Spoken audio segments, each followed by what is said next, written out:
ay rated SPG. Striktong patnubay at gabay ng magulang ang kailangan. Maaaring may masiselang tema, lengguwahe, karahasan, sexual, horror o droga na hindi angkop sa mga bata. Ang pagpanaw ng kanyang anak na si Santino ay hindi lang isang trahedya. Isa itong sugat na hindi naghihilom. Isang kirot na kahit anong salita hindi kayang sukatin. Sa bawat paghinga ni Maritz, naroon ang bigat ng pagkawala.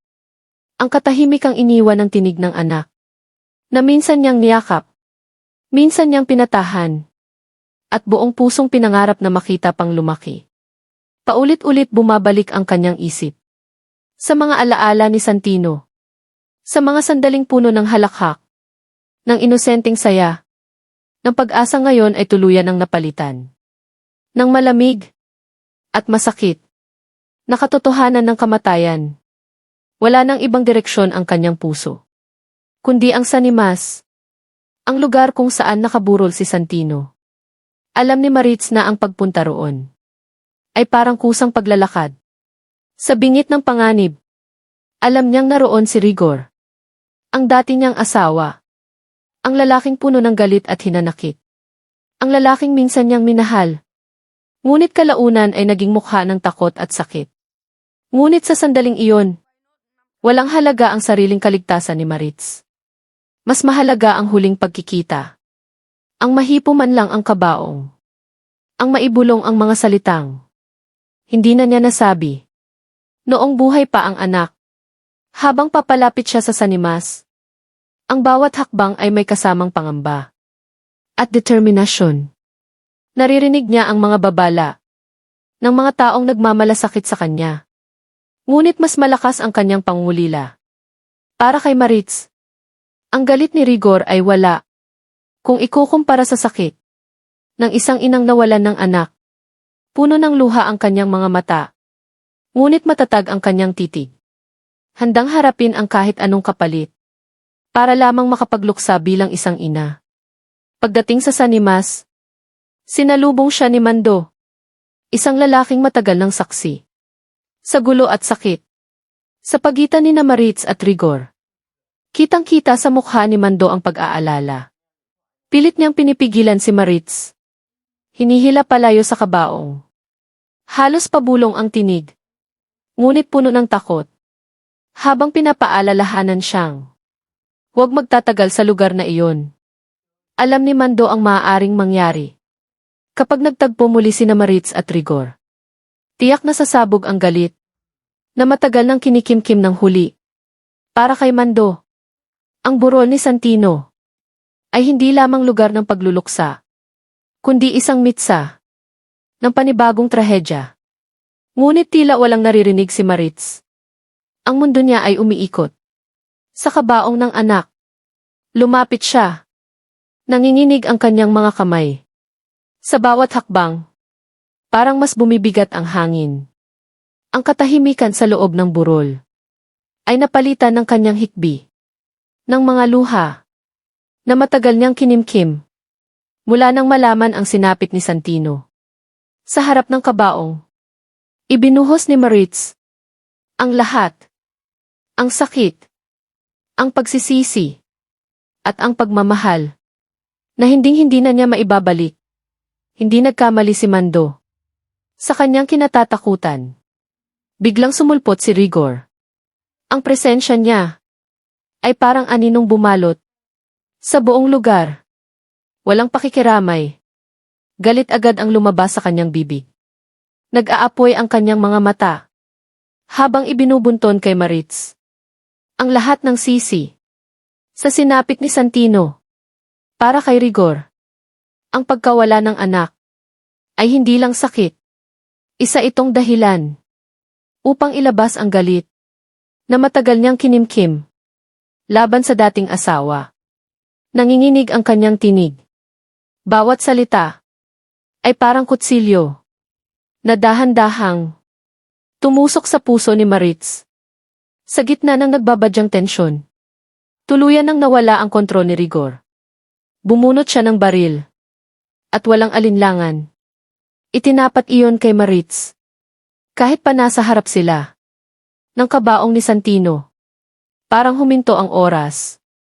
Lahat ng mata ay nakatuon sa baril, sa nanginginig na kamay ni Rigor, at sa tahimik, ngunit matatag, na mukha ni Maritz. May takot sa kanyang loob, ngunit mas nangingibabaw ang lungkot at ang pagod. Kung ito man ang katapusan niya, handa siyang tanggapin. Basta't nakita niya si Santino. Agad na magitan si Mando. Pilit pinapakiusapan si Rigor. Naibaba ang baril. Puno ng desperasyon ang kanyang tinig. Habang sinasabi na hindi ito ang tamang lugar. Hindi ito ang tamang oras. Na ang burol ay hindi dapat bahiran ng dugo at galit. Ngunit sarado na ang isip ni Rigor. Mas malakas ang puot sa kanyang dibdib kaysa sa anumang pakiusap.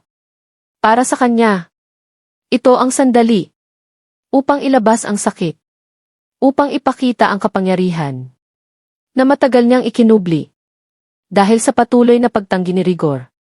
Na magpaawat, napilitan si Mando na bumunot din ng sariling baril. Itinapat iyon kay Rigor. Ang kaibigang minsan niyang pinagkatiwalaan ay ngayon ay kaharap niya. Bilang kalaban, punong-puno na si Mando sa mga maling gawain ni Rigor. Sa karahasang paulit-ulit nitong dinadala sa buhay ng iba. Sa sandaling iyon, malinaw ang kanyang desisyon. Handa siyang lumaban.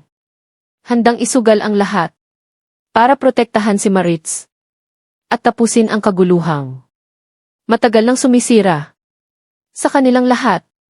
Sa gitna ng mabigat na katahimikan ng mga matang puno ng emosyon, isang maling galaw lamang ang maaaring magtulak sa kanila sa trahedyang mas masakit pa kaysa sa pagkawala ni Santino. Naroon silang tatlo, nakatayo sa iisang espasyo. Ngunit bawat isa may sariling impyerno. Ang kabaong ni Santino ang nasa gitna.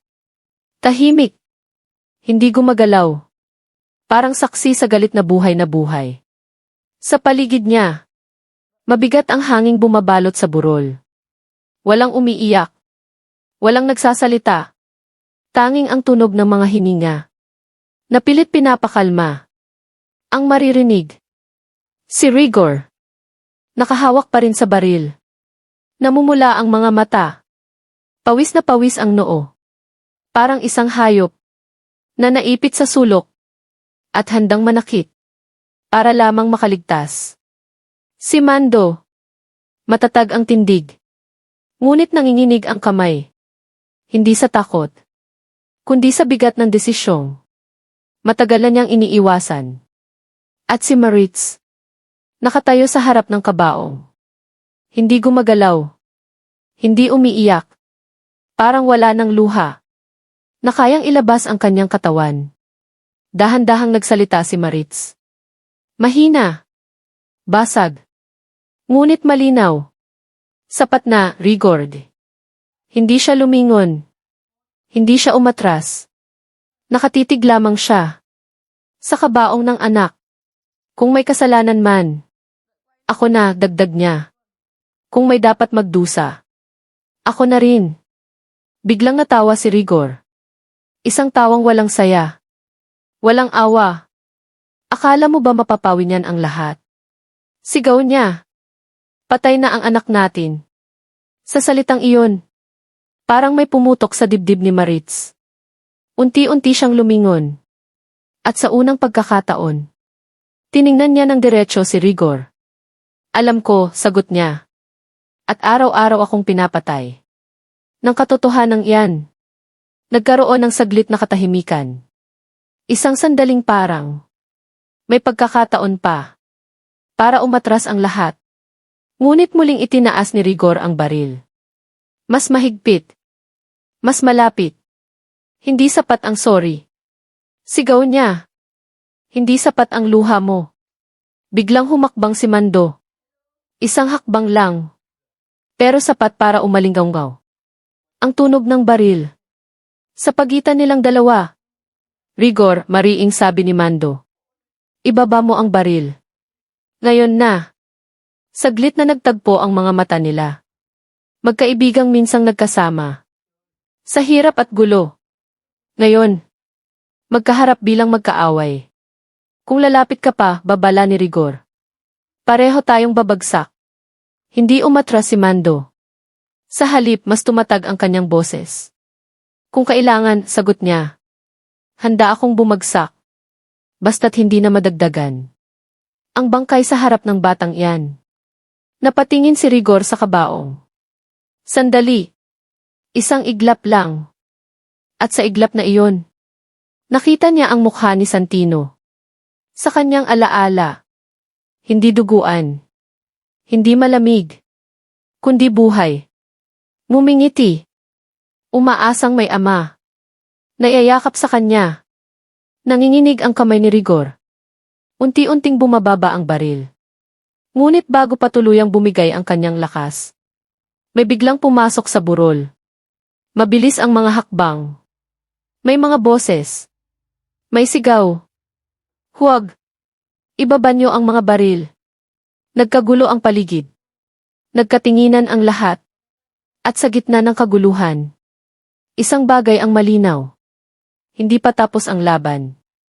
Hindi pa tapos ang galit. At ang burol ni Santino. Sa halip na maging wakas, ay nagsisimula pa lamang ng mas masakit na kapalaran.